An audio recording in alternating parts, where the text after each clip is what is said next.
मौजूदा सियासत में इस वक्त विपक्ष जिस एक मुद्दे को ब्रह्मास्त्र की तरह इस्तेमाल कर रहा है या करना चाहता है वो है जातिगत जनगणना। क्योंकि विपक्ष को लगता है कि बीजेपी और खास तौर पर राष्ट्रीय स्वयंसेवक संघ कभी भी जातिगत जनगणना के पक्ष में खड़ा नहीं हुआ। हालांकि विपक्ष शायद ये भूल जाता है कि 2010 में जिन पार्टियों ने जातिगत जनगणना की मांग की थी उसमें बीजेपी भी शामिल थी। हालांकि उस जनगणना का क्या हुआ ये हमने आपको पहले भी कई दफा बताया है, लेकिन अब हुआ क्या है? राष्ट्रीय स्वयंसेवक संघ के एक बयान ने फिर से जातिगत जनगणना के मुद्दे को गरमा दिया है। दरअसल केरल में संघ की समन्वय बैठक थी। संघ की तरफ से जातिगत जनगणना को लेकर चर्चा हुई और इस चर्चा के बाद संघ की तरफ से कहा गया क्या कि अगर समाज के भले के लिए जातिगत जनगणना जरूरी है तो हम इससे असहमत नहीं हैं। यानी हम जातिगत जनगणना से सहमत हैं, लेकिन इसका इस्तेमाल राजनीति के लिए नहीं होना चाहिए। यानी संघ ने साफ कर दिया है कि जातिगत जनगणना पर उसका स्टैंड क्या है। लेकिन भारत में राजनीति या राजनीतिक चश्मा हर मुद्दे पर कैसे कब लगा दिया जाए आपको समझ नहीं आएगा और ना हम समझ पाएंगे। उस चश्मे से सबको अलग अलग दिखाई देता है, अपने हिसाब से दिखाई देता है। क्योंकि जिस बयान में साफ है कि संघ जातिगत जनगणना के विरोध में नहीं है, उसी बयान को आधार बनाकर कांग्रेस अध्यक्ष मल्लिकार्जुन खड़गे संघ से सवाल पूछते हैं। क्या सोशल मीडिया पर संघ को टैग करके मल्लिकार्जुन खड़गे पूछते हैं, आरएसएस स्पष्ट रूप से देश को बताए कि वो जातिगत जनगणना के पक्ष में है या विरोध में है।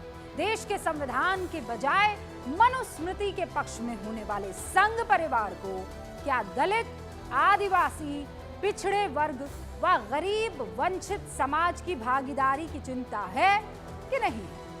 खड़गे साहब, अब कैसे साफ किया जाएगा कि संघ पक्ष में है कि विरोध में है?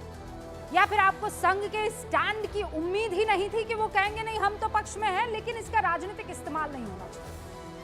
आपको कहीं ऐसा तो नहीं लग रहा था कि संघ जातिगत जनगणना का विरोध करेगी और फिर पूरा विपक्ष संघ और बीजेपी को पिछड़े वर्ग विरोधी घोषित करने की उस जुगत में लग जाएगा?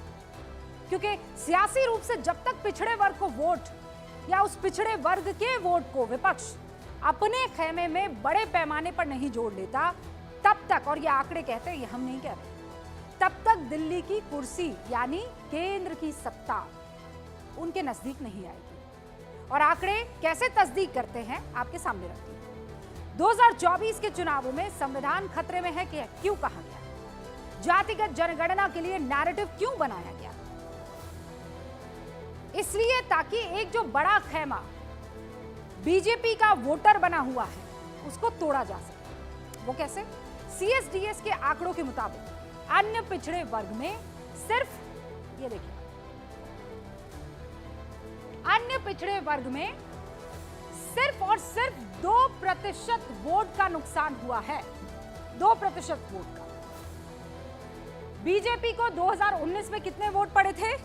41%। ये अंतर जो है वो 2% कमी का है, आपने देख लिया। 2024 में उसे कितने वोट पड़े हैं? कितने वोट पड़े? 39%। ये पिछड़े वर्ग का वोट है। 2024 में 29% वोट मिला। हालांकि कांग्रेस को जरूर अन्य पिछड़े वर्ग के वोट में बड़ा इजाफा दिखा, वो मौका देखा कांग्रेस ने। वो कैसे? देखिए, 2019 में कितना था? 15% हुआ करता था, लेकिन अन्य पिछड़ा वर्ग उसका अंतर देखिए बढ़कर 5% बढ़कर कितना हो गया? 20% हो गया अन्य पिछड़ा वर्ग। तो 2019 के मुकाबले 5% अधिक। अति पिछड़ा वर्ग, इस वोट प्रतिशत की बात करें तो 2019 के मुकाबले 2024 में बीजेपी को 1% ज्यादा वोट मिला है। 2019 में 48% था, अंतर 1% कम हुआ, माफ कीजिएगा, बढ़ा, और वो हो गया 49% 2024 में। कांग्रेस को कितना हुआ इसमें फायदा? 3% ज्यादा। 2019 में 15% था, 3% बढ़ के 2024 में ये हो गया 18%। सवर्णों के बाद अति पिछड़ा वर्ग बीजेपी का सबसे ज्यादा बड़ा वोट बैंक है, या ये कहिए सबसे ज्यादा वोट ये लोग करते हैं। 49% के करीब अति पिछड़ा वर्ग का वोट बीजेपी को 2024 में भी मिला, 49%। और इसी की वजह से जातिगत जनगणना के मुद्दे पर अब और तेजी से वार पलटवार हो रहा है। विपक्ष को लगता है कि ये मुद्दा ओबीसी जातियों को सबसे ज्यादा प्रभावित करेगा, जातिगत जनगणना, और इसी मुद्दे पर अगर बीजेपी ने थोड़ा कदम भी पीछे खींचा तो नुकसान उसे बहुत बड़ा हो जाएगा और इसका फायदा सीधा विपक्ष को मिलेगा।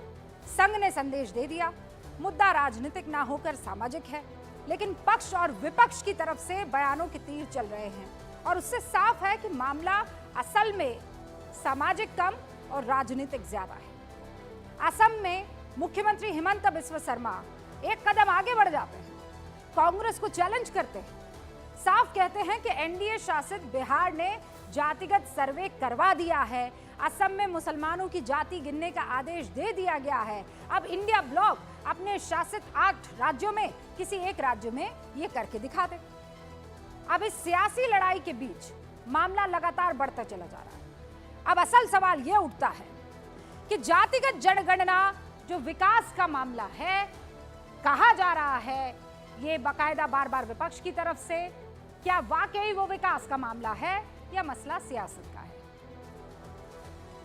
विकास का एकमात्र आधार क्या वाकई जातिगत जनगणना ही है? और सवाल ये कि जातिगत जनगणना जरूरी है तो फिर 70 साल से ये पेंडिंग क्यों है, 70 साल से ये हो क्यों नहीं पाया है? शुरू करते हैं गूंज में इसी बहस को।